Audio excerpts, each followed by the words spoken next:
Assalamualaikum warahmatullahi wabarakatuh. Selamat pagi anak-anakku semuanya kelas 7. Bertemu lagi ya dengan Bu Hasnal. Jadi pada pagi hari ini kita masuk di pertemuan pertama pada semester 2. Nah, sudah dibaca semuanya bukunya? Pasti sudah dibaca ya tadi malam. Oke, baik, kita akan memasuki bab 1, yaitu tentang sistem organisasi kehidupan makhluk hidup. Nah, yang pertama yang akan kita pelajari yaitu adalah tentang sel. Kita simak yuk pembelajaran pagi hari ini. Baik, kita masuk di bab pertama ya, yaitu tentang organisasi kehidupan. Yang pertama adalah sistem organisasi kehidupan. Unit terkecil pada makhluk hidup itu apa sih? Yang pertama itu adalah sel. Sel adalah bagian terkecil dan fungsional dari penyusun tubuh makhluk hidup. Kumpulan dari sel akan membentuk suatu jaringan. Jadi, jaringan adalah kumpulan sel yang memiliki bentuk dan fungsi yang sama.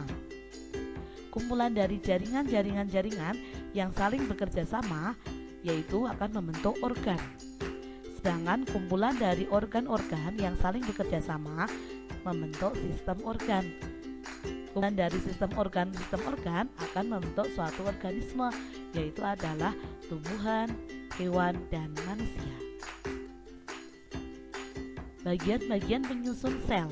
Yang pertama, bagian luar atau dinamakan dengan selaput plasma atau membran plasma, yaitu berupa selaput tipis dan elastis yang bersifat semi-permeabel. Apa sih semi-permeabel itu? Jadi adalah hanya dapat dilalui oleh zat tertentu, contohnya air, O2 oksigen, ion, zat yang larut dalam lemak. Fungsi dari membran plasma adalah untuk melakukan pertukaran zat, yaitu oksigen, makanan, sisa metabolisme, dan pembungkus sel. Bagian yang kedua adalah inti sel atau dinamakan dengan nukleus. Umumnya berbentuk bulat atau lonjong. Terletak di tengah sel, di bagian dalam terdapat cairan inti atau yang dinamakan dengan nukleoplasma. Kemudian di dalamnya juga ada yang dinamakan dengan anak inti atau disebut dengan nukleolus.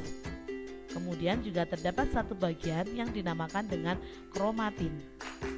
Selain itu, pada inti sel terdapat kromosom yang berfungsi membawa penentu sifat atau sifat keturunan yang dinamakan dengan DNA. Berfungsi untuk mengatur seluruh kegiatan sel. Selanjutnya, bagian yang ketiga adalah protoplasma atau dinamakan dengan plasma sel. Bagian sel yang hidup dan berfungsi mengatur semua kegiatan sel, yaitu berupa cairan yang tersusun dari air, kemudian protein, karbohidrat, lemak, garam mineral, dan vitamin. Protoplasma atau plasma sel dibagi menjadi dua ya. Yang pertama adalah nukleoplasma. Apa sih nukleoplasma? Nukleoplasma adalah cairan yang terdapat dalam inti sel. Sedangkan yang kedua adalah sitoplasma. Sitoplasma adalah cairan yang mengisi ruang antar membran dan inti sel, dan terdapat vakuola atau disebut dengan rongga-rongga sel, dan juga di dalamnya terdapat organel-organel sel. Sekarang adalah bagian-bagian yang terdapat di dalam sitoplasma atau yang sering disebut dengan organel-organel sel. Yang pertama adalah ribosom. Ribosom berfungsi untuk sintesis protein atau pembuatan protein. Yang kedua adalah mitokondria. Berfungsi tempat terjadinya oksidasi sel atau respirasi sel. Yang ketiga adalah badan Golgi, tempat ekskresi dan pengumpulan protein atau lipid dari retikulum endoplasma. Yang keempat adalah retikulum endoplasma, yaitu berfungsi sebagai tempat sintesis dan sekresi protein dan lemak. Yang kelima adalah kloroplas, yang berfungsi sebagai tempat zat warna. Yang keenam adalah vakuola. Vakuola ada yang berdenyut yang berfungsi untuk pengeluaran. Kemudian ada juga vakuola makanan yang berfungsi sebagai tempat pencernaan atau tempat menyimpan cadangan makanan. Sekarang, apa sih perbedaan antara sel hewan dan sel tumbuhan? Perbedaannya adalah kalau pada sel hewan, bentuk selnya itu selalu berubah-ubah. Kenapa kok selalu berubah-ubah? Karena pada sel hewan dia tidak memiliki dinding sel, sehingga bentuknya selalu berubah-ubah. Yang kedua adalah tidak memiliki dinding sel. Yang ketiga adalah vakuolanya kecil. Biasanya juga banyak, sehingga pada sel hewan biasanya tidak menyimpan cadangan makanan karena vakuolanya kecil. Yang keempat, tidak memiliki plastida atau bagian sel yang berwarna hijau dan mengandung klorofil. Kenapa demikian? Karena pada sel hewan dia tidak mengalami fotosintesis, sehingga dia tidak mengandung klorofil. Yang kelima adalah memiliki sentriol. Sentriol berperan dalam pembelahan sel. Yang keenam adalah memiliki lisosom yang mencerna zat sisa atau zat asing yang terdapat dalam sel. Sedangkan sel tumbuhan, bentuk selnya itu tetap. Kenapa kok bentuk selnya tetap? Karena dia punya dinding sel. Dinding sel berfungsi mempertahankan dan membentuk sel tumbuhan yang tersusun dari selulosa. Kemudian dia memiliki vakuola yang sangat besar. Kenapa sih vakuola pada tumbuhan itu ukurannya sangat besar? Karena pada sel tumbuhan dia menyimpan cadangan makanan. Kemudian karena sel tumbuhan itu melakukan fotosintesis, maka dia memiliki plastida, yaitu yang mengandung kloroplas. Dia tidak memiliki sentriol dan juga tidak memiliki lisosom. Nah, sekarang perbedaannya silakan dilihat ya anak-anak pada gambar sel hewan dan sel tumbuhan. Tolong diperhatikan baik-baik. Yang pertama, kita adalah sel hewan. Nah, sel hewan ini yang pertama yaitu adalah pada bagian yang berbentuk kapsul. Nah, ini dinamakan dengan mitokondria. Pada bagian bulat di bawahnya ini dinamakan dengan peroksisom. Kemudian ini ada bagian yang berbentuk seperti batang, itu dinamakan dengan sentriol. Setelah itu ada bagian titik kecil, itu dinamakan dengan mikrofilamen. Kemudian ini sampingnya bawahnya ada mikrotubul. Kemudian pada sel hewan juga memiliki yang berbentuk kapsul yang di tengahnya ada titik-titik, ini namanya adalah lisosom. Setelah itu ada bagian yang melengkung, terdapat beberapa jumlahnya lebih dari satu, itu dinamakan dengan badan Golgi atau aparatus Golgi. Kemudian RE atau retikulum endoplasma itu terbagi menjadi dua. Ada semut endoplasmic reticulum atau dinamakan dengan RE halus. Kemudian yang satunya ini yang dia itu menempel pada ribosom, ya, yang ditempeli oleh ribosom itu adalah RE kasar. Sedangkan ribosom itu ada dua, ada yang bebas, ada yang terikat. Yang dia itu terletak di perairan atau di sitoplasma ini namanya adalah ribosom bebas. Sedangkan ribosom terikat adalah ribosom yang menempel pada RE kasar. Coba saman perhatikan RE kasar ini. Nah, ini kan ditempeli titik-titik ini ya, bintik-bintik ini. Nah, bintik-bintik ini namanya adalah ribosom. Jadi ribosom itu ada yang menempel atau terikat pada RE kasar. Kemudian bagian yang paling luar yang menyelimuti sel ini dinamakan dengan membran plasma.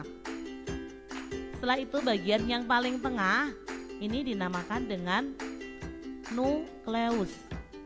Ya, di dalam nukleus ada kromatin. Kemudian di tengahnya anak inti di sini namanya adalah nukleolus. Kemudian karena sel hewan itu melakukan pergerakan, maka dia punya alat gerak yang dinamakan dengan flakel atau disebut juga dengan bulu jamur. Sekarang kita ke bagian-bagian pada sel tumbuhan. Nah, coba saman bedakan antara bentuk sel hewan dan sel tumbuhan ini sangat berbeda ya. Kalau bentuk sel hewan itu dia tidak beraturan, dia bentuknya berubah-ubah. Kalau pada sel tumbuhan yaitu bentuknya tetap. Jadi dia terlihat seperti lebih kasar, kaku, dan bentuknya tidak berubah-ubah. Oke. Kita mulai dari bagian yang paling besar yang berada di tengah. Ini namanya adalah vakuola yang tadi berfungsi untuk menyimpan cadangan makanan. Kemudian di sini yang melapisi itu namanya ada tonoplas. Kemudian setelah itu pada bagian tengah di sini ada bagian inti sel. Di tengahnya inti sel ada namanya nukleolus atau anaknya inti sel. Setelah itu sama, di dekatnya inti itu terdapat RE. Nah, masih ingat ya tadi RE-nya hampir sama seperti di RE pada sel hewan. Kalau pada RE pada sel tumbuhan ini juga terdapat bintik-bintik yang dinamakan dengan ribosom. Jadi RE yang ditempeli bintik-bintik ini itu adalah ribosom, dinamakan dengan RE kasar. Kemudian yang bawah yang tidak ditempeli bintik-bintik ini dinamakan dengan RE halus. Kemudian bagian bawah seperti lubang ini namanya adalah peroksisom. Nah, yang paling luar memberi bentuk tubuh pada sel tumbuhan itu adalah dinding sel atau di sini disebut dengan cell wall. Bagian yang di dalam yang berisi cairan ini namanya adalah membran plasma. Selanjutnya yang berbentuk seperti lekukan-lekukan yang jumlahnya lebih dari satu ini namanya adalah aparatus Golgi atau badan Golgi. Ribosom tadi ada dua jenis ya. Ini yang tersebar ini namanya ribosom bebas.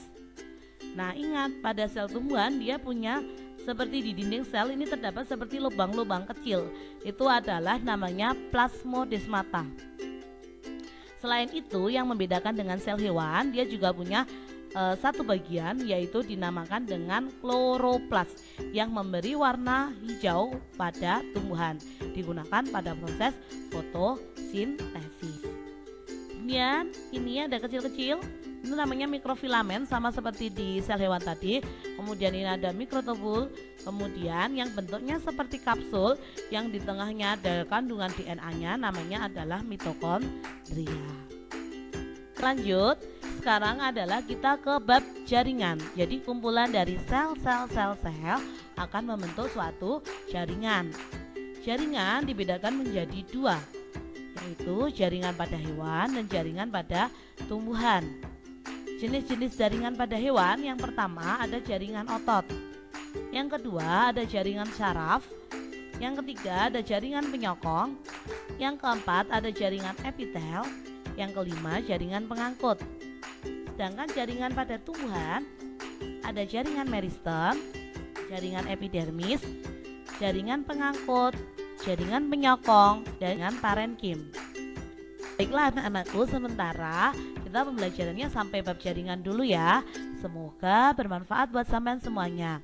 Jangan lupa dipelajari, dicatat. Kemudian nanti setelah ini akan Bu Asnal kasih tugas ya. Terima kasih. Assalamualaikum warahmatullahi wabarakatuh.